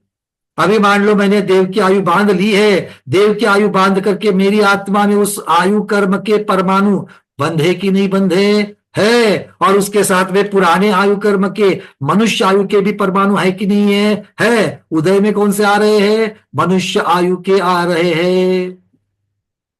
तो मनुष्य आयु के परमाणु उदय में आ रहे हैं, तो फिर देव आयु के बांध करके जो आत्मा में रखे थे उसका क्या हो रहा है, कुछ नहीं हो रहा है, वो निद्रा में पड़े हैं, स्टॉक में पड़े हैं, गोडाउन में पड़े। मैंने पंकज जी आपका यूं कहना हुआ, अच्छा, एक एक जीव एक काल में एक भव में रहते हुए 2 भवों का उपभोग नहीं कर सकता है। बिल्कुल ठीक, दो आयुओं का उपभोग नहीं कर सकते। दो आयु आत्मा में विद्यमान हो सकती है, दो आयु एक ही साथ में आत्मा में विद्यमान हो सकती है, किंतु भोग एक का ही होगा, बुज्यमान एक ही होगी। जैसा आपका यूं कहना पड़ रहा है, शायद मैं समझता हूँ, उदाहरण के तौर पर लब्धि तो अनेक विषयों का रह सकता है, लेकिन उपयोग तो एक समय में एक जीव के एक काल में एक ही विषय का रहेगा। बिल्कुल ठीक। और यहां पर जब तक, इसको मैं और खींचूंगा आचार्य जी आपके शब्दों को, बिल्कुल ठीक कहा आपने, किंतु यहां पर जब तक पुरानी मतलब भुज्यमान आयु जब तक पूर्ण नहीं होती है, तब तक लब्धि रूप में पड़ी हुई उसकी आयु जो है वो बीच में ही उपयोग में नहीं आ सकती है। मतलब बीच में 2 दिन के लिए उपयोग में आ गई और बीच में नहीं आ गई, मतलब 2 दिन के लिए देवायु का उदय हो रहा है और वो फिर बंद होकर के फिर मनुष्य आयु का हुई, ऐसा नहीं होगा। जब तक पूरी आयु पहले वाली खत्म नहीं होती है, तब तक दूसरी लब्धि रूप में रहेगी, और जैसे ही पहली खत्म होती है, दूसरी लब्धि रूप से फिर कार्य रूप में भी आ जाएगी, उपयोग रूप में भी आ जाएगी। तो इस प्रकारांतर से निष्कर्ष ये आता है कि जीव मरने के बाद 1 या 2 या 3 समय में नई गति, नई आयु और नया शरीर धारण करता है। 6 महीने तक जो हिंदू संप्रदाय में मान्यता है कि 6 महीने तक जीव भटकता है, उसको गति मिलती नहीं है और वहीं इर्द गिर्द भरकटता रहता है ना, तो यह मान्यता जैन दर्शन के अनुसार बिल्कुल ही निरस्त होती है। बिल्कुल गुरुदेव, इसको मिथ्या करना चाहिए। बिल्कुल ठीक। सबको समझ में आ रहा है क्या? चलिए, बहुत बढ़िया। अब थोड़ा सा आगे बढ़ते हैं। तो इसका मतलब है कि भुज्यमान आयु जब तक है, कब तक है? जब तक वर्तमान पर्याय का मरण नहीं होता, और उसके अगले पल ही, अगले समय ही बंधी हुई आयु उदय में आ जाएगी। क्यों? क्योंकि पहली खत्म हो गई, अब नई चालू हो गई। दूसरे महत्वपूर्ण बात, जब तक पहली आयु का मरण नहीं होता, उसके पहले ही अगले भव की आयु बंधना अनिवार्य है। जब तक अगले भव की आयु नहीं बंधती है, तब तक पहले भव का मरण नहीं होता। तो आप बोलोगे अच्छा हो गया, मैं ऐसे परिणाम करूंगा ही कि नहीं कि मैं अगले भव की आयु बंध जावे, क्योंकि अगले भव की आयु नहीं बंधेगी तो इस भव का मरण ही नहीं होगा, मैं तो अमर बन जाऊंगा। नहीं, ऐसा नहीं है। क्यों? क्योंकि वर्तमान पर्याय की जो हमारी आयु है वो प्रति समय खिल रही है, कम कम कम कम कम होते जा रही है। उसके ऊपर हमारा कोई कंट्रोल नहीं है, कोई कंट्रोल नहीं है। एक समय भी बढ़ोतरी नहीं हो सकती है। बुद्धिमान आयु में एक समय की भी बढ़ोतरी नहीं हो सकती है। कम हो सकता है मनुष्य और तिर्यंश में, उसकी चर्चा बाद में, अकाल मृत्यु या उदीर्णा होना, किंतु इसमें उत्कर्षण नहीं होगा। तो आयु में उत्कर्षण अपकर्षण कब होता है, इसकी चर्चा आगे, थोड़ा बेसिक से लेकर के चलते हैं। ठीक है, यहां तक की बातें ठीक हो गई। अब इसी को आदम के शब्दों में समझते हैं। मान लो मेरी 80 वर्ष की उम्र है वर्तमान मनुष्य आयु की, ठीक है, और 60 की उम्र में मैंने अगली देवायु बांध ली। तो 60 के बाद में 80 तक मेरे पास 2 आयु होगी, एक बुद्धिमान आयु मनुष्य की मैं भोग रहा हूं वो, और दूसरी बद्धिमान आयु जो मेरे साथ में देव की बंदी है वो। दोनों के कर्म परमाणु मेरी आत्मा में बंधे हैं। यहां तक की बातें क्लियर है? क्लियर। अभी भी पहले भव का मरण होने तक दूसरी आयु को बद्यमान आयु ही कहा जाएगा और वर्तमान पर्याय की आयु को बुद्धिमान ही कहा जाएगा। अब 60 की उम्र में मैंने जैसे ही आयु बांधी, देव की बांधी है, तो इसका मतलब है अगले 20 साल तक, मतलब वर्तमान पर्याय के कितने साल बचे? 80 में मरण होना है, 60 की उम्र में बांधी, तो 20 वर्ष तो अभी भी वर्तमान पर्याय के बाकी है। तो वर्तमान पर्याय के जितना आयु शेष बची है, उतनी ही समय अगले बद्यमान आयु की आबाधा स्थिति कही जाती है। ध्यान से सुनना, क्या कही जाती है? आबाधा स्थिति। आबाधा मतलब निद्रिस्त अवस्था।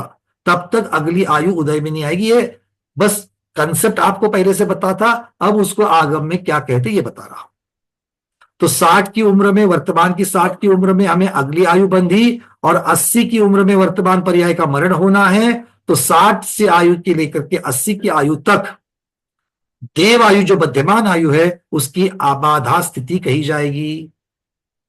और जैसे ही वर्तमान आयु का मरण होगा उसके अगले समय में मध्यमान आयु भुज्यमान आयु बनेगी, नियम से बनेगी भुज्यमान, और उसके पहले समय से वो उदय में आना शुरू हो जाएगी, उसकी आबादा खत्म हो जाएगी। ये बात समझ में आ गई? जिसके समझ में नहीं आई है वह हाथ ऊपर कर ले, क्योंकि ये समझना महत्वपूर्ण है। आना तो चाहिए, क्योंकि हर एक कर्म की आबादा स्थिति होती है। आबादा मतलब क्या? बंधने के बाद थोड़ी देर तक तो निद्रा, उसके बाद में फिर उदय शुरू। और नो कर्म जो है, जो शरीर को बनाता है, उसमें आबाधा नहीं होती। बंध गया, अगले समय से खिरना चालू, थोड़ा थोड़ा थोड़ा खिरना चालू। ठीक है भाई? पंकज, हाँ चाची। आबादा काल की स्थिति तक हम्म। जो बुद्धिमान आयु है, वो आयु कर्म के जो पुंज है निश्चय के रूप में, वो तो बहुत गणिक है, कार्मिक वर्गनाम का ही तो पुंज है। और अलग अलग समय में अलग अलग गुंचा गुंचा पुंज पुंज के रूप में उदय में आएंगे आबादा काल बीतने के बाद। लेकिन तब तक वे कर्म वर्गनाएं जो कि उत्पाद व गुण से युक्त है, उसमें किस प्रकार प्रत्येक स्पर्श रस गंध वर्ण में उत्पाद व किस प्रकार होता रहता है, हलन चलन रूप में या किस रूप में, क्योंकि यह तो हर द्रव्य का स्वभाव ही है, उत्पाद व द्रव्यतम सद।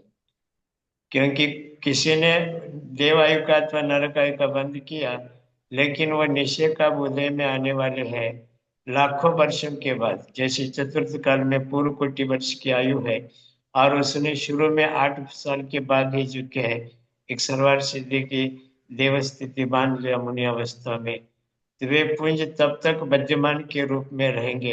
तो इतने पूर्व कोटि वर्ष तक जिनकी आयु है, उतने काल तक क्या उसमें थोड़ा भी परिवर्तन किसी भी रूप में नहीं होगा क्या? गुरुदेव बिल्कुल होगा। दो तरीके से इसमें परिवर्तन होगा, और ये दो तरीके के परिवर्तन से ही उसकी उत्पाद व्यय द्रव्यता जो है वो बनी रहेगी, और उसकी द्रव्यता भी जो है वो बनी रहेगी। उसमें बदलाव जरूर होगा। किस प्रकार से होगा? एक तो पर्याय रूप से होगा। इसका मतलब है कि आबादा स्थिति अभी इस समय में जब बांधी थी, तो इस समय सभी के सभी जो हमारे कर्म के जो परमाणु, नहीं कर्म के मध्यमान आयु के जो परमाणु है, वो 20 वर्ष आबादा वाले हैं, ऐसा समझ लेते हैं। तो इस समय उनकी स्थिति 20 वर्ष आबादा वाली है, ये पहली पर्याय। अगले समय में एक समय कम 20 वर्ष वाली उसकी पर्याय बन जाएगी, तो पर्याय बदल गई। तो स्थिति की अपेक्षा से प्रति समय उनकी पर्याय बदलेगी। स्थिति की अपेक्षा से उनकी प्रति समय पर्याय बदलेगी, आबादा की अपेक्षा से, जब तक आबादा खत्म नहीं होती तब तक। ये पहला उसमें द्रव्यता बनाए रखने के लिए उत्पाद व्यय द्रव्य होगा। न अनुभाग की अपेक्षा, न प्रकृति की अपेक्षा से उसमें कोई बदलाव होगा, क्योंकि वो अभी भी आयु कर्म की प्रकृति के साथ है, और पूरी आगे भी उदय में आने तक वो आयु कर्म की प्रकृति के साथ में ही उत्पन्न वो बनी रहेगी। ये पहली बात। अनुभाग की अपेक्षा जब तक उदय में नहीं आ रही है, आपने आबादा की अवस्था की अपेक्षा से बताया था, तो आबादा की अपेक्षा से तो वो उदय में नहीं आएगी, अर्थात अनुभाग की अपेक्षा से तो उनमें कोई भी फर्क होने वाला नहीं है, कोई उनकी पर्याय नहीं बदलने वाली है। किंतु स्थिति की अपेक्षा से उनकी पर्याय बदल रही है। पहले समय में पूरी आबादा स्थिति वाली पर्याय, अगले समय में एक समय कम आबादा स्थिति वाली पर्याय, 2 समय कम, 3 समय कम, इस प्रकार से उनकी स्थिति की अपेक्षा से बनेगी। ये पहला परिवर्तन उसमें होगा। दूसरा परिवर्तन, अब ये आयु जो बंदी है वो हो सकता है उस जीव को पहले अपकर्ष काल में बंदी है, ऐसा समझ लेते हैं। इसका मतलब है उसके पास अभी भी 7 अपकर्ष काल बाकी है, और 7 अपकर्ष कालों में उसमें उस आयु की स्थिति में उत्कर्षण होने के चांसेस है। क्योंकि आयु जब बढ़ती है, अपकर्ष काल में अगर जब आयु बढ़ती है, तो बढ़ी हुई आयु की अपेक्षा से, क्योंकि आयु बंध के तो उसको और भी 7 मौके मिलने वाले हैं, और उन 7 मौकों में जब उसकी आयु बढ़ती है, वो कब आयु बढ़ती है? तो प्रकृति तो वही रहेगी, अनुभाग की चर्चा नहीं है। अब बात रह गई प्रदेश और स्थिति की अपेक्षा से। तो स्थिति अगर मान लो उस समय अगले अपकर्ष काल में उस जीव के अगर अपकर्षण वाले भाव है, आयु अपकर्षण वाले भाव है, तो फिर वो नए बनने वाली जो आयु है उसकी अपेक्षा से उसकी स्थिति बढ़ जाएगी, और स्थिति बढ़ जाएगी मतलब उसमें नए कर्म के परमाणु जो है नए अपकर्ष काल में उसमें परमाणु भी जुड़ जाएंगे। जब परमाणु जुड़ जाएंगे तो पुद्गल का पुद्गल के साथ में भी बंध होगा और आयु के साथ भी बंध होगा। इस अपेक्षा से भी उत्पाद व्यय जो द्रव्यता है उसमें उत्पाद और व्यय में फर्क होगा, और उसकी द्रव्यता जो है वो बनी रहेगी क्योंकि उसके पुद्गल की पुद्गलता में बना रहेगा। तो इस अपेक्षा से भी फर्क होगा। अब ये जैसे अपकर्षण के साथ में उत्कर्षण की अपेक्षा से जब ये हमने फर्क देखा है, अपकर्षण के साथ में भी हो सकता है। और अपकर्षण के साथ में कैसे हो सकता है? अगर मान लो उस जीव के परिणाम बदल गए, संक्लेश के साथ आयु बांध दी थी अब विशुद्धि हो रही है, या फिर विशुद्धि की अपेक्षा से बांध दी थी अब संक्लेश हो रहा है, तो उसकी अपेक्षा से आयु घट सकती है दो अपकर्ष काल के बीच में। और जो घट सकती है उस घट में प्रदेश को तो कम नहीं किया जाएगा, किंतु जो ज्यादा आयु वाले जो कर्म परमाणु थे वो जो निषेक थे वो निषेक कम आयु वाले में उनको दे करके उसका स्थिति घट जाएगी, उसका स्थिति अपकर्षण किया जाएगा। मतलब कर्मों की रचना की अपेक्षा से निषेक रचना जो त्रिकोणापूर्ति होती है उसके ऊपर वाले जो ज्यादा स्थिति वाले हैं वो कम स्थिति वाले में आकर के उसका स्थिति जो है अपकर्षण हो जाएगा। इसका मतलब है इस अपकर्षण की अपेक्षा से भी ये जो है उत्पाद और व्यय होगा और द्रव्यता बनी रहेगी। अर्थात तीन अपेक्षा से हम लोगों ने देखा, एक अबाधा स्थिति की अपेक्षा से, दूसरा आयु की उत्कर्षण की अपेक्षा से, और तीसरा आयु की अपकर्षण की अपेक्षा से ये उत्पाद और व्यय होते रहेंगे और उसकी द्रव्यता बनी रहेगी। ये हम लोग समझ सकते हैं। ठीक ठीक ठीक। सबको समझ में आ गया कि बहुत सूक्ष्म आचार्य भगवान ने ये प्रश्न पूछा था, बहुत सूक्ष्माति सूक्ष्म। आज तक मेरा इसके ऊपर कभी ध्यान नहीं गया था, बस ये आचार्य भगवान के ही आशीर्वाद होंगे कि ये अभी इसके साथ में इस चर्चा हुई और इसके ऊपर हम लोग उत्तर दे पा रहे हैं या चर्चा कर पा रहे हैं। बहुत सुंदर आचार्य भगवान, आपके श्री चरणों में बारंबार नमोस्तु है भगवान, ऐसे सूक्ष्म शब्दों सूक्ष्म पर्यायों को सूक्ष्म चर्चा को उठाने के लिए नमोस्तु भगवान। धन्यवाद। और कोई किसी का प्रश्न आ रहा है इसमें? अर्चना दीदी आपने हैंड रेज किया है। नए चीज की तरफ मैं नहीं चल रहा हूँ क्योंकि समय हमारा ऑलमोस्ट खत्म होने के लिए आया है, बस बेसिक चीजों को हम लोग समझ रहे हैं। आज हमने सिर्फ अबाधा, भूज्यमान और वर्तमान इन तीन चीजों को समझा है। इसके आगे वाला प्रकरण आगे करेंगे। अर्चना दीदी तब तक बोल देना। नमस्ते भगवान। वंदना भैया जी। भैया जी ये मुझे जो आपने अभी अलग अलग कर्म के आबादा काल अलग अलग होते हैं तो वो थोड़ा सा डिटेल में बताइए, मुझे उसका क्लियर नहीं है। और नौ कर्म के आबादा काल स्थिति नहीं होती ये भी आपने बोला, वो भी थोड़ा समझा नहीं है, वो क्या किस। पूरा कर्मकांड का ये विषय है। थोड़ा सा मैं आपको बता दूं आबादा स्थिति क्या होती है। कर्म और नो कर्म को अलग अलग रखना। नो कर्म से शरीर बनता है, कर्म से हमारे आत्मा में सब जानते कर्म क्या है। तो कर्म जो है वो बंधने के पश्चात उदय में आने तक, जब निद्रिस्त अवस्था में रहते हैं, अपना कोई अनुभाग अपनी कोई शक्ति के सर वो नहीं दिखाते हैं, तब तक उसकी आबादा काल बताई जाती है। और ये आबादा के लिए एक आचार्य भगवंतों ने सूत्र दिया गया है कि भाई अगर स्थिति बंध इतना है तो आबादा इतनी होगी। इस प्रकार से उसका एक बंधा हुआ है। कम से कम अंतर्मूर्त तो आबादा होती ही होती है। कर्म में कम से कम आबादा कितनी होती है? अंतर्मूर्त होती है। बाकी गणित की अपेक्षा से वो विषय में यहां पर ज्यादा सूक्ष्म में लेके नहीं जाऊंगा, बट कर्म की अपेक्षा इसका है। जब आप नो कर्म की चर्चा करते हो तो नो कर्म में नो कर्म जब परमाणु हम लोग जब नए ले रहे हैं तो वो भी तो अनंतानंत वर्गणाओं की अपेक्षा से प्रति समय बन रहे हैं, और उसमें से थोड़ा थोड़ा थोड़ा थोड़ा जो है वो अगले समय से, अभी इस समय में वर्गणाएं बंदी, उसमें से थोड़ी वर्गणा अगले समय में निकलेगी, थोड़ी वर्गणा अगले समय में इस प्रकार से निकलती निकलती निकलती जाएगी। तो इसका मतलब है नो कर्म बंधने के पश्चात कोई आबादा नहीं होती है। अगले समय से नो कर्म की निर्जरा देखी जाती है। कर्म की निर्जरा अगले समय से नहीं होती है। बंध के पश्चात आबादा स्थिति होती है और आबादा स्थिति के पश्चात फिर कर्म की निर्जरा शुरू होती है। ठीक है, इसको आप निर्जरा का प्रकरण जो है सर्वार्थ सिद्धि अध्याय क्रमांक 9, इसमें कर्म के निर्जरा का जो प्रकरण है निर्जरा तत्व का, उसमें बड़ी सुंदरता से हमने चार्ट के साथ में बताया है। कुछ वहां पर उदाहरण देकर के बताया, उसको जरूर पढ़ लेना और उसके वीडियो भी देख लेना। ठीक है, चलिए सुमन से दीदी। पंकज जी। हाँ चाची। भैया जी, सुमन दीदी भैया जी वंदना। एक मिनट। सुमन दीदी आचाशी कुछ कह रहे हैं। आचाशी पंकज जी, कभी कभी क्या होता है, आदमी हंसता खेलता बोलता खाता पीता गाड़ी में सफर कर रहा है और एक्सीडेंट होता है, सडनली वहीं के वहीं बिल्कुल वहीं के वहीं मरण प्राप्त करता है। तो वह अगले जन्म संबंधी विद्यमान आयु का बांध लेता है। और यहाँ तो बिल्कुल ही देखते देखते आदमी एकदम स्वस्थ आदमी एकदम मृत्यु पाता है, तो आयु अगले जन्म का कैसे क्या बांधता है। बहुत सुंदर गुरुदेव, इसको हम लोग असंक्षेपाध्याय में उदाहरण लेकर के समझाएंगे आगे। किंतु इस बात को है कि अगर मान लो ऐसा जीव की आप चर्चा कर रहे हैं जिसकी अब तक कोई आयु नहीं बंधी है और उसको अकस्मात में एक्सीडेंट वगैरह में होकर के उसकी अकाल मृत्यु हो रही है, तो अकाल मृत्यु में भी ये नियम लागू होगा कि जब तक अगली आयु नहीं बंधेगी तब तक वर्तमान की आयु पूर्ण नहीं होगी। हमें लगता है कि ऑन द स्पॉट गया, बट उस ऑन द स्पॉट में असंख्यात आवलियां है और एक आवली में असंख्यात समय है। तो इस अपेक्षा से प्रकरण वो क्रम से इसी प्रकार से चलेगा कि पहले अगर ऑन द स्पॉट जा रहा है जीव तो भी असंख्यात आवलियां है और उसमें भी एक जो उसका जो समय है उस समय में पहले वो अगले भोग की आयु बांधेगा। अगले भोग की आयु बांध करके अब जो वर्तमान की पर्याय की जितनी आयु बची थी उसके बचे हुए जो कर्म निषेक है वो उदीर्णा को प्राप्त होकर के अंतिम अंतर मुहूर्त में खिर जाएंगे, मरण को प्राप्त होगा और फिर जाकर के जो बंधी हुई आयु थी बंध्यमान वो भुज्यमान के रूप में आकर के अगली आयु शुरुआत हो जाएगी और तब तक उसकी अबाधा मानी जाएगी। तो इसका मतलब है कि अगर पहले आयु नहीं बंधी थी, अकाल मरण होता है, तो भी नियम से उसकी अगली पहले आयु बंधेगी, उसकी अबाधा शुरू होगी।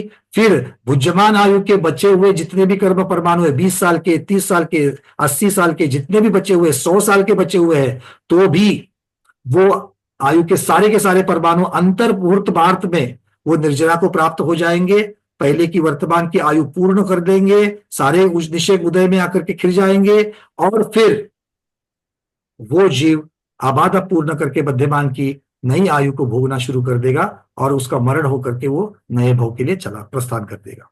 इस प्रकार की व्यक्ति चलेगा। अब इसमें असंक्षेपाध्याय क्या है, कैसे बंधती है, हम चार्ट के द्वारा आगे बताएंगे। जी, माने समय बहुत सूक्ष्म है, यूं कहा जा सकता। बिल्कुल गुरुदेव, ये समय बहुत सूक्ष्म है। मति श्रुत वाले तो इसको पकड़ ही नहीं सकते हैं। अवधि वाले और मनपरे वाले अगर बहुत सूक्ष्मता वाले हैं तो वो हो सकता है कि जो कर्म परमाणु को देख सकते हैं, निर्जरा को देख सकते हैं, वो अगर उसमें से कुछ पकड़े, और केवली भगवान तो बिल्कुल देख सकते हैं। जी हाँ, सुमन दीदी पूछिए। भैया जी वंदना, गुरुदेव नमोस्तु। भैया जी मैं ये पूछ रही थी कि आबादा का एक बार पूरे वापस से समझाइए कि आबादा का मतलब क्या है। समझाऊंगा, आबादा समझाऊंगा, कर्म रूप है, किंतु इसके लिए आपको अच्छी तरीके से समझने के लिए मेरा एक सजेशन रहेगा कि आप सर्वार्थ सिद्धि अध्याय 9 चाहिए तो आपके पास अभी नहीं उपलब्ध होगा तो व्हाट्सएप मैसेज कर दीजिए, मैं आपको भेज दूंगा और उससे संबंधित जो ऑडियो है उसको सुनिए। उसके बिना समझेगा नहीं, थोड़े 2-4 उदाहरण लेकर के समझाया गया था, उसके बिना नहीं समझेगा। ठीक है ना, इतना समय अभी यहाँ पर नहीं है कि सारा कर्म सिद्धांत फिर से हम इसमें ले लेंगे। ठीक है, ठीक है भैया। चलिए वनिता धीरावत दीदी। नमस्ते गुरुदेव, वंदना भैया जी। भैया जी अभी आपने बताया आयु का उत्कर्षण अपकर्षण, जो उत्पाद व्यय ध्रुव्य की अपेक्षा, तो जो अपकर्षण हो रहा वो आयु का व्यय हुआ और उत्कर्षण उत्पाद हुआ और आयु ध्रुव्य बना रहा है, ऐसा हुआ क्या? उत्पाद में स्थिति की अपेक्षा से, उत्पाद में अपकर्षण में स्थिति की अपेक्षा से कम हो गया और उत्कर्षण में स्थिति की अपेक्षा से बढ़ गया। किंतु स्थिति की अपेक्षा से जब बढ़ जाता है तब मुख्यतः से वहां पर नए कर्म के परमाणु प्रदेश की अपेक्षा से भी आ रहे हैं, इसको भी ध्यान देखना पड़ेगा। तो और ये परमाणु को हम वहां पर जब कम हो रहा है तब परमाणु निर्जरा को प्राप्त नहीं होंगे, क्योंकि निर्जरा को प्राप्त होंगे तो उदय में आएंगे और आबादा स्थिति में नहीं आ सकते। इसका मतलब है जब उसका अपकर्षण हो रहा है, कम हो रही है जब आयु, जैसे कि श्रेणी राजा है, 33 सागर की आयु है, जो 84,000 वर्ष की जब बनी थी, तो वहां पर उसके जो ऊपर वाले निषेक थे, जो 84,000 वर्ष के ऊपर वाली स्थिति की जो निषेक की जो त्रिकोण रचना थी, वो वहां पर मुख्यतः से अंतर मुहूर्त में वो नीचे उदीर्णा होकर के, उदीर्णा नहीं कह सकते उसको क्योंकि उदीर्णा में उदय हो जाता है, तो वहां पर यूं कहेंगे कि उसका स्थिति का अंडक होकर के, स्थिति का अंडक जैसी बात कही है, या फिर हम लोगों ने जैसे स्थिति बंधापसरण की जैसे बात कही थी, इनमें से प्रक्रिया होकर के वो नीचे स्थिति को कम कर देंगे। तो इसमें उत्पाद व्यय ध्रुवपना इस तरह बनेगा क्या? उत्पाद व्यय तो पर्याय की अपेक्षा से, पहले 33 सागर वाली उत्पाद ये प्रक्रिया थी, पर्याय थी, अब 84,000 का उत्पाद हो गया और 33 सागर वाले का व्यय हो गया। और पहले भी परमाणु थे, कर्म पुद्गल थे, अभी भी कर्म पुद्गल है, तो पुद्गल की द्रव्यता बनी रही। भैया जी और ये नौ कर्म वर्गणाएं अपन जिस समय ग्रहण करते उस समय निजी जाती तो उसका कोई स्थिति नहीं होती है क्या? फिर से नौ कर्म वर्गणाओं की स्थिति नहीं होती, अपदा नहीं पड़ती है तो? बिल्कुल पड़ती है। अगर मान लीजिए कि क्योंकि आप जो अनंतानंत परमाणु ला रहे हैं वो सारे के सारे अगले समय में खिर नहीं जाएंगे ना, जी, तो आज जो बचते हैं वो उनकी स्थिति है। उसमें से कुछ जाएगा, फिर पहले वाले जो रहेगा उसमें से कुछ जाएगा, तो थोड़ा थोड़ा थोड़ा थोड़ा सब में से जाएगा, ठीक है। तो उसकी स्थिति बंदी रहेगी। और इसीलिए तो जब हम मरण को प्राप्त होते हैं तो पहले वाले जो नौकर्म है वो सारा का सारा निर्जरित नहीं हो रहा है, इसीलिए तो हमें शरीर दिखता है। अगर सारा का सारा नौकर्म खत्म हो जाता तो फिर मरण के समय क्या दिखता, कुछ नहीं दिखेगा, जीरो दिखेगा, मतलब बिना शरीर का होगा क्या, नहीं। तो जो बचा हुआ है वो सारा का सारा, फिर इसीलिए तो अंतिम क्रिया करनी पड़ती है बचे हुए नौकर्म की। ठीक भैया, धन्यवाद। चलिए सुजाता दीदी।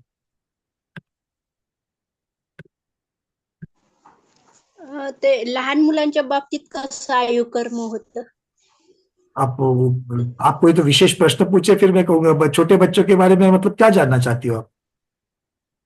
नहीं वो बच्चे भी आयुकर्म बंद पड़ता है ना।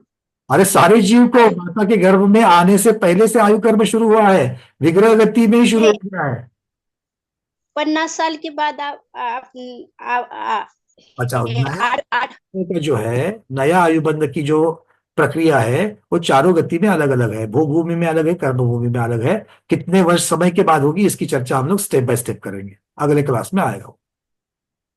ठीक है, चलिए, जय श्री श्लोक दीदी। अभी जो भुज्यमान और ये जो कहा है, या जो प्रश्नोत्तर हुए, तो उसके बारे में अगर कुछ है चर्चा तो पूछिए। अंतिम प्रश्न, चलिए। हाँ, नमस्ते गुरुदेव, वंदना भैया जी। मेरा प्रश्न ये है कि यदि किसी ने आयु का बंध कर लिया है तो क्या उसका अकाल मरण होगा? आयु बंद हो गई है तो उसके पश्चात अकाल मरण जो है, अब पहले तो आयु बंदी थी, तो अब आधा कैसे चल रही है, अब इसके लिए कुछ सिद्धांत बने हुए हैं, तो कुछ राज हम स्टेप बाय स्टेप खोलेंगे, सारे के सारे नहीं खोलेंगे। अकाल मरण कहाँ होता है, कहाँ नहीं होता है, चरमोत्तम देहा किसको कहा है, इन सब की चर्चा करेंगे। और फिर आयु बंद के पश्चात होती है, आयु बंद के पहले होती है, किस प्रकार से होता है, इसकी भी चर्चा करेंगे। ठीक है, वंदना भैया जी। सारा स्टेप बाय स्टेप क्लियर है सबको? अभी तक के सारे विषय क्लियर हो रहे हैं? बस आज हमने तीन ही चीजें देखी, बुद्धिमान आयु, वर्तमान आयु और उसके साथ में अबाधा, इतना याद रखना। आज के क्लास को देखते रहना। आज के इस स्वाध्याय को गुरुओं के श्री चरणों में बारंबार नमोस्तु वंदनामि इच्छाकार करते हुए यहीं पर समापन करते हैं। जैनम जयतु शासनम, जैनम जयतु शासनम, जैनम जयतु शासनम।